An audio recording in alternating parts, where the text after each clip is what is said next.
Hello and welcome. This is Samina Nalwala and with me is Agam Vakil. You're watching the Earnings Edge. Well, it's the markets largely are quiet, focusing on earnings, and pretty much the street is dominated by earnings reaction in terms of trade. Well, we have two big Tata Group companies that we're covering on the next 20 minutes of the show. First up is Tata Power. Praveer Sinha, CEO and MD of Tata Power, joins in to walk us through the numbers and the outlook for the company as well. Mr. Sinha, thank you very much for joining us today on the show.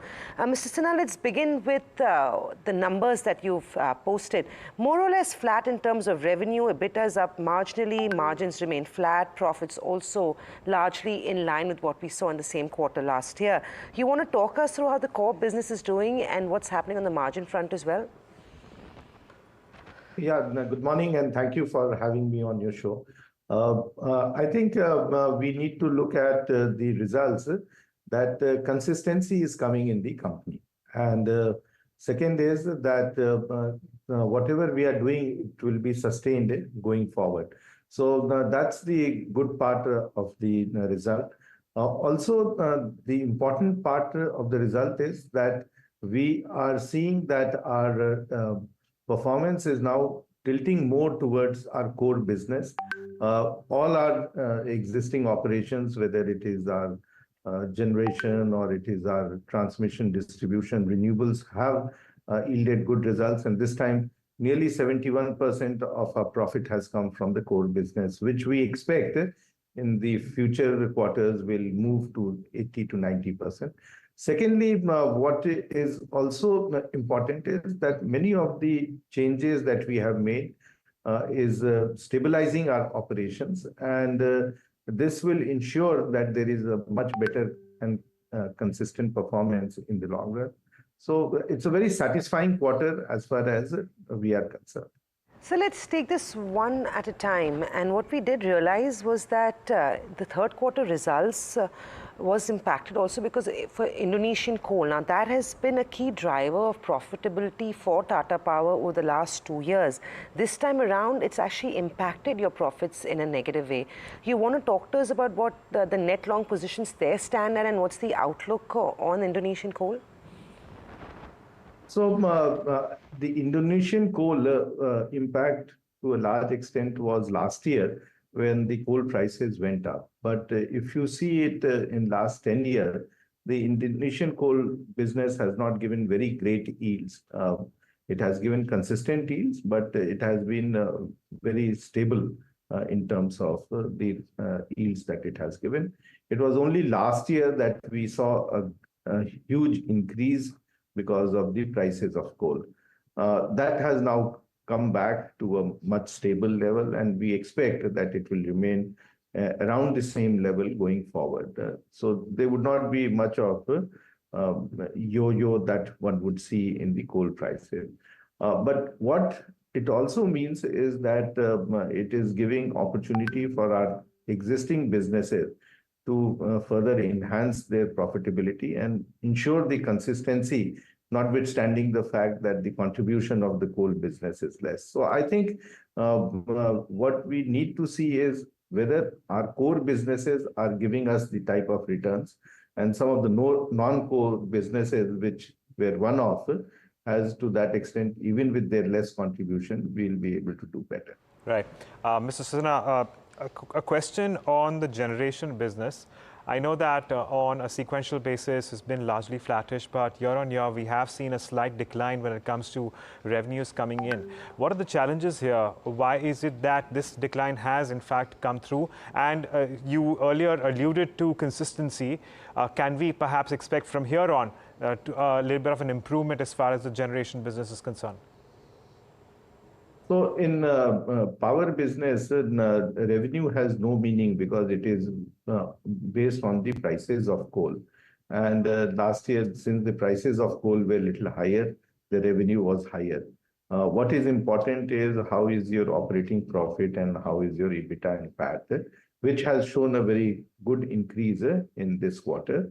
So I think our generation businesses are doing very well. The availability of the plants have improved.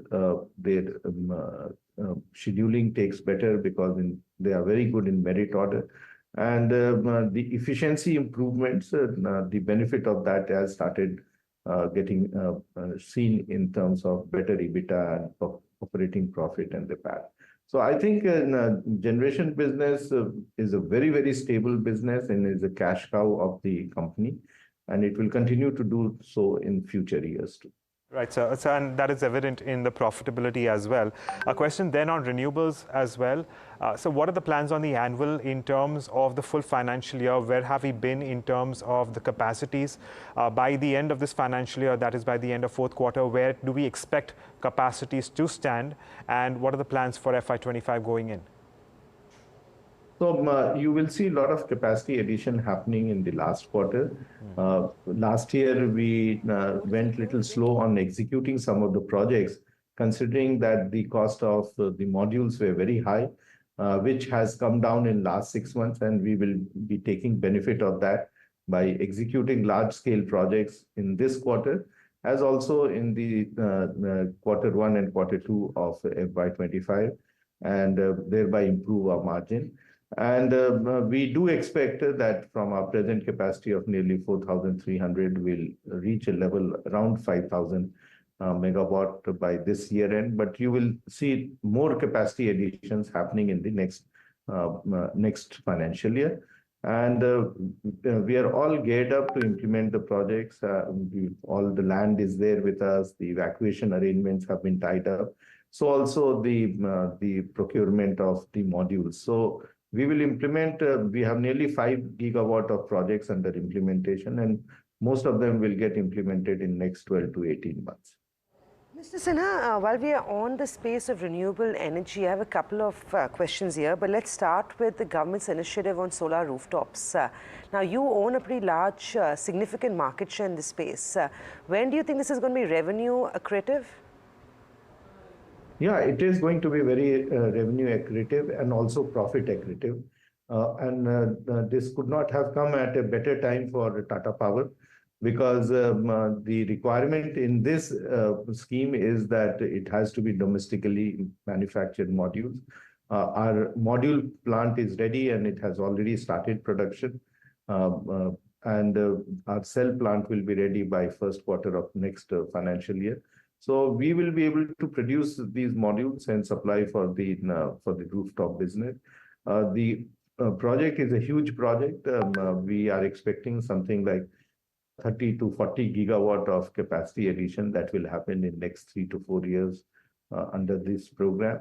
And we already have at present a rooftop penetration of 18%. We expect not only to continue that sort of market leadership, but also enhance it, considering that we are very well placed with being there in more than 400 cities with more than 500 channel partners. So I think we'll take huge benefit of our existing infrastructure and our existing penetration in these markets to provide good quality service.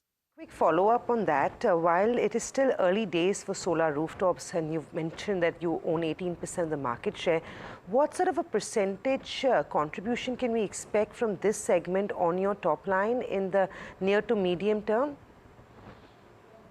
At this time, I would not like to hazard a guess, because I still have to see the details that what sort of subsidy is to be provided and what sort of financing support. But to tell you that this is a business which will be basically a sale business that we will be doing. And it will have a very good margin, because there is no investment that we need to do in this, and it is pure sale and supply of rooftop solar and the maintenance of it. So it's a very, very cash positive business. It's a business with a very good margin. Mr. Sinha, we've been given to understand that while EPC in renewables has been very strong, there are still some challenges when it comes to the plant load factors in some of your, your renewable generation. Can you tell us anything about this?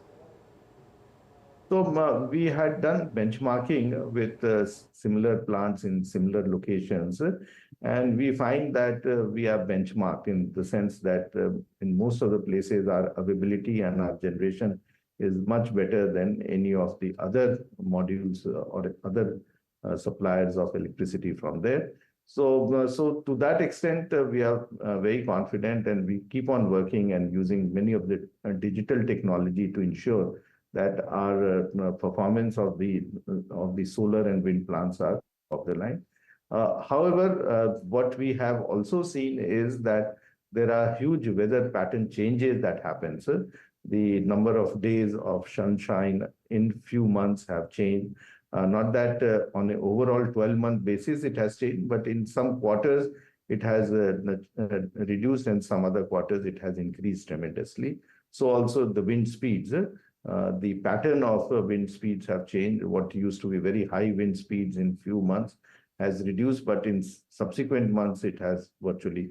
So on a 12-month average, we are very much there, and we do hope that some of the digital technology and artificial intelligence solutions that we are using will ensure that our plants work at the best performance capacities. Mr. Sinha, one quick question that I'm going to try and squeeze in. I know that you've successfully, in fact, Tata Power successfully managed to win lots of renewable energy projects and the concessions. But I believe the focus really remains for the industry is, to make this a profitable venture going ahead as well. So in terms of outlook on profitability, is this sustainable? Are we expecting an uptake? I know, input costs are benign, but very difficult to predict in that sense. Just give me some color to what we can expect in terms of profitability going ahead. So I think Tata Power has been very cautious, and in terms of capacity addition, compared to many others, we have not gone just chasing projects, but we have been very calibrated and have only bid and won projects, which has given us the type of returns that we are expecting. And we have lost many projects because of that, because we don't want the winner's curse. Having said that, we are also looking at coming up with complex solutions, which typically are hybrid solutions of solar, wind, and storage. And with our pumped hydro also coming up by 28, 29, we'll be in a much better position to offer 100% renewable energy to the consumer with a mix of solar, wind, and pumped hydro. So I think we will work on a very calibrated manner. We will also expand capacity, which will only give us better yields. Otherwise, we just don't want to take projects for the sake of adding capacity. All right, Mr. Sinha, we'll leave it at that. Thank you so much for joining us and taking us through the many factors that have driven the performance for Tata Power this quarter, and also what we can expect going in. Well, on that note, it's time for a quick break, but on the other side, we get you the management of Tata Chemicals. Stay tuned to NDTV Profit.